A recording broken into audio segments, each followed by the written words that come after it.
নমস্কার, আমি মিঠু কলকাতা থেকে বলছি। বাঙালি বাড়ির আবার একটি নতুন গল্পে আপনাদের সকলকে স্বাগত জানাই। আজকে সকাল সকাল ও বেরিয়ে গিয়ে কুমোরটুলি থেকে আমাদের মাকে নিয়ে আসলো। দেখলেন তো কেমন হয়েছে আমাদের মা। আমাদের বাড়িতে ঠাকুর এসে গেছে, আমি স্নান টান করে নিয়েছি। এবার আমার ঘরের লক্ষ্মী যিনি আছেন, চলুন আগে ওনার পুজোটা করে নিই, কারণ ঠাকুরমশাই তো আসবে সন্ধ্যেবেলায়। আমার ঘরে ঠাকুর ঘরে ঢুকলেই মনটা ভরে যাচ্ছে, মায়ের মুখের দিকে তাকিয়ে আর যেন চোখ ফেরানো যাচ্ছে না।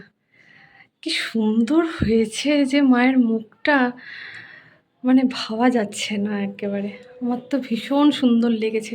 ও যখন ঠাকুর নিয়ে আসলো, এসে দেখার পর বাপরে বাপ। কিন্তু কালকে যে ব্যাকগ্রাউন্ডটা সাজিয়েছিলাম, এই ধান এইগুলো অনেক পেছনে হয়ে গেছে। ছেলেকে বলেছি যে এইগুলোকে নিয়ে তুই একটুখানি ঠিক করে দিতে, যাতে এগুলো একটু দেখা যায়।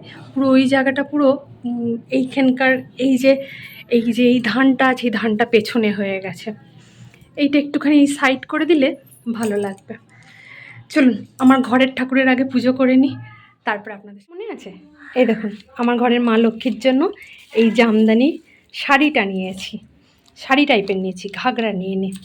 এটা হলো শাড়ি, আর এই যে ব্লাউজ লাল সাদার ওপরেও ছিল, কিন্তু লাল সাদার ওপরেরটা নিয়ে নিই আজকে, যতই হোক লক্ষ্মী পুজো বলে কথা। আর দেখুন কেমন কোইন্সিডেন্টলি আমার ঘরের মা লক্ষ্মীরও কিন্তু শাড়ির রঙটা লালই হয়েছে। আর আমার গোপুসোনাকে এই যে এই এই জামাটা পরাবো। মনে আছে আমার বান্ধবী ঝুমা, ও আমার গোপুর জন্য পাঠিয়েছিল। আজকে গোপুকে এই জামাটা পরাবো, আর আমার মা লক্ষ্মীর জন্য এই শাড়িটা। চলুন আগে মাকে সাজিয়ে গুছিয়ে নিই, তারপর আপনাদের সাথে।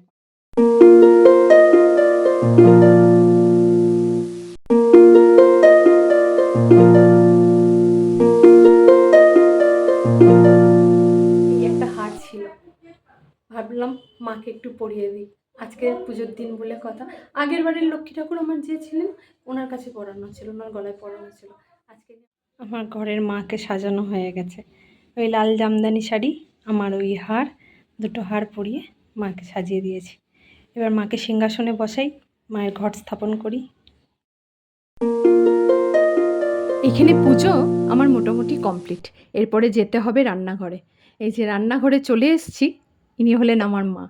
মা ততক্ষণ তরকারি বসিয়ে দিয়েছে, আর ওপাশে এইটা হচ্ছে ফুলকপি আলুর তরকারির জন্য মা আলু ভাজছে। আর এই যে এইদিকে পায়েস হয়ে গেছে, ওপাশে ভাজাভুজিও অনেকটা হয়ে গেছে। মোটামুটি মা অনেকটা কাজ এগিয়ে রেখেছে। এবার আমাকে বসতে হবে নাড়ুটা বানাতে। নাড়ুটা আমার কালকে বানানো হয়নি।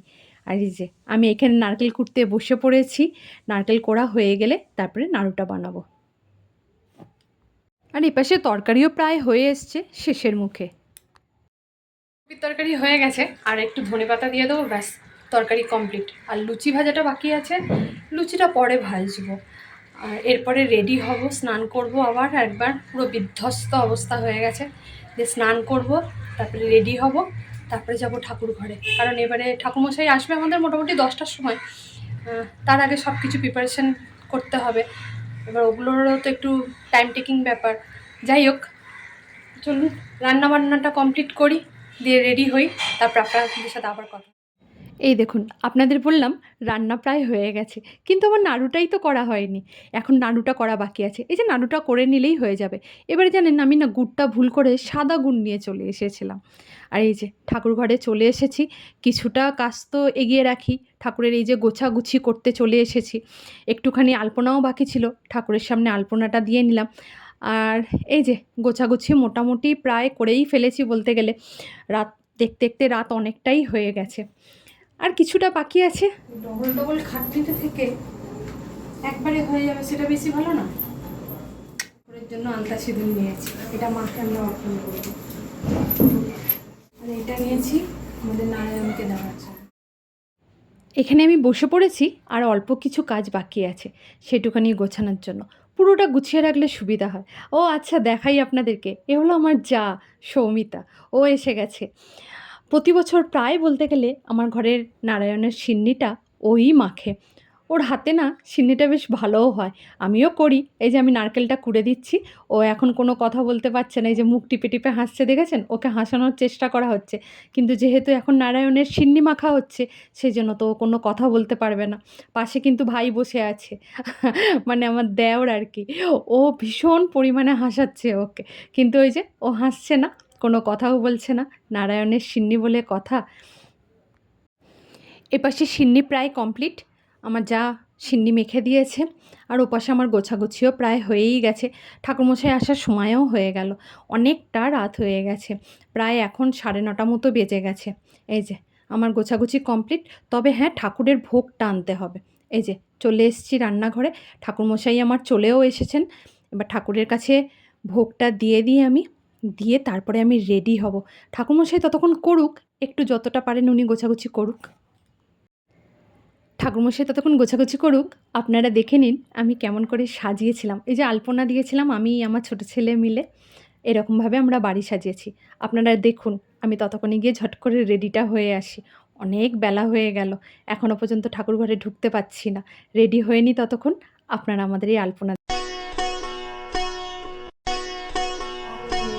পরিশ্রামি জয়াগ্রত দুরাদৈমৈতিং দৈবং তদসুপ্তস্য তথৈবৈতিং দুরঙ্গমং জ্যোতিষং। এবারের পুজোর সংকল্পতে আমার বড় ছেলে বসেছে, আমার হাজব্যান্ড এবছর বসেনি, ওর শরীরটা ঠিক ভালো নেই।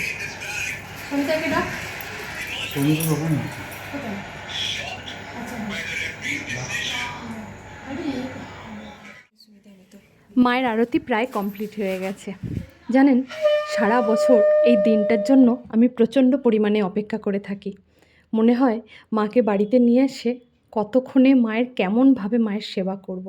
এত মনটা ভালো লাগে আমার। ফকির বলেন শোনো শোনো বিপ্রপর, যে মতে করিবে পূজা কহি অতঃপর। সবাহ্য অভ্যন্তর সূচি নম মাধব মাধব বাচি মাধব মাধব হৃদি সরন্তি স্বাধব সর্বে সর্বকার্যেষু শ্রীমাধব নম শ্রীমাধব দক্ষিণেন দো এষা সচন্দন। পুষ্পাঞ্জলিও হয়ে গেছে, হোমের জন্য এই যে 28টা বেলপাতাও আমার হয়ে গেছে গোছানো, এবারে হোম হবে, দিলে ব্যাস পুজো কমপ্লিট। এখানে ঠাকুরমশাই হোমের জন্য শুরু করে দিয়েছেন তোড়জোড়, দেখতে দেখতে রাত প্রায় 1:30টা বেজে গেছে। কিন্তু ওম শ্রী লক্ষ্মী দেব্যৈ স্বাহা ইদং লক্ষ্মী দেব্যৈ ওম শ্রী লক্ষ্মী দেব্যৈ নমো নারায়ণ স্বাহা ইদং নারায়ণ ওম তদ বিষ্ণু পরমপদং সহাবস্যন্তি শূলয় দিবি বচক্ষ্বাতং সাধিতোলম বর্ষমিদ নমো নারায়ণ স্বাহা শূলয় দিবি বচক্ষ্বাতং সাধিতোলম বর্ষমিদ নমো নারায়ণ স্বাহা ইদং নারায়ণ ওম তদ বিষ্ণু পরমপদং সহাবস্যন্তি শূলয় দিবি বচক্ষ্বাতং সাধিতোলম বর্ষমিদ নমো নারায়ণ স্বাহা ইদং নারায়ণ স্বাহা ইদং নারায়ণ ওম তৎ বিষ্ণু পরমপদং সদাবশ্যন্তি শূলয় স্বাহা ইদং এং ভুব স্বাহা ইদং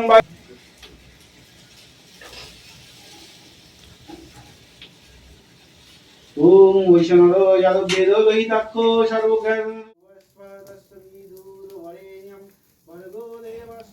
হোম হয়ে গেল, চলুন পুজো আমাদের এবছরের মতো কমপ্লিট। মায়ের জন্য আবার অপেক্ষা একটা গোটা বছরের। এই যে মা আসলে সকলে একসাথে মিলে আমাদের এই এত আনন্দ উল্লাস, সত্যি এত ভালো লাগে। রাত এখন প্রায় 2টো মতো বাজে, 2-2:30 মতো হয়ে গেছে, কিন্তু দেখুন সকলে মিলে একসাথে এই আনন্দটা আমরা সকলে মিলে ভাগ করে নিই। পুজো তো শেষ, চলুন কিছু ছবি দিলাম দেখুন, আমি আর আমার যা অনেক ছবি তুলেছি। যাই হোক, সকলে ভালো থাকবেন, সুস্থ থাকবেন, সকলকে ভালো রাখবেন।